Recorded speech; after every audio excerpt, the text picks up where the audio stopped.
Hey everyone, I mentioned in my AeroPress XL review video that brewing it upright versus brewing it inverted, there didn't seem to be that much difference. I'm here to take that back a bit. I do find that brewing with the inverted method, even though it avoids just those few drips of bypass, it makes a big difference. It just is undeniably better every time I brew it inverted.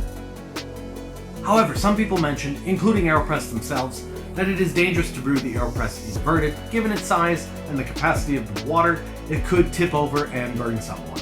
That's why I'm back in this video to show you how I brew an AeroPress XL inverted, the recipe I use, and some tips to make it safe. The first thing I want to mention is brew it on a sturdy, level surface, out of the way of traffic where anybody could accidentally bump it and tip it over. Next, make sure the plunger is inserted into the tube adequately. For my usual recipe, I use 40 grams of coffee to 500 grams of water for a 12.5:1 ratio. I put the plunger in about half an inch right there.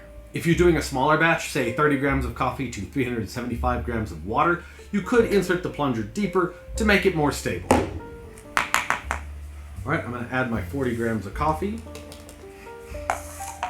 Now I'm going to add my 500 grams of water. I recommend always using a gooseneck kettle. It gives you the best control to get the water in there just right. I start by filling it with about 250 grams or halfway. Then I stir it 20 times.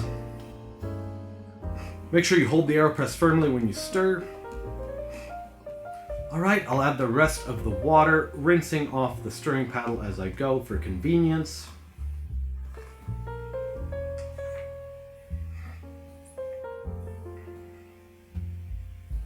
There we go.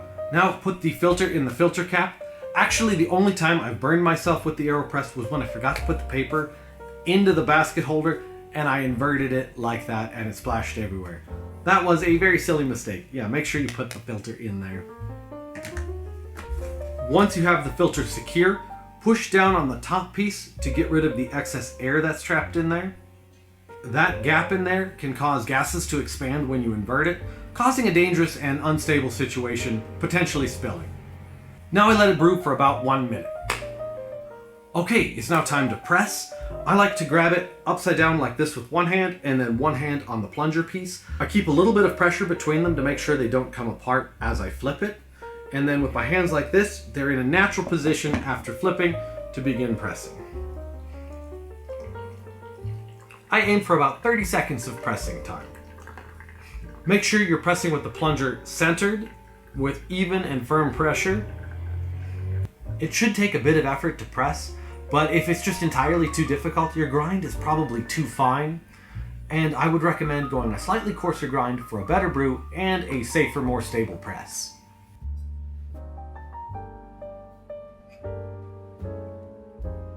There we go, that was just about perfect.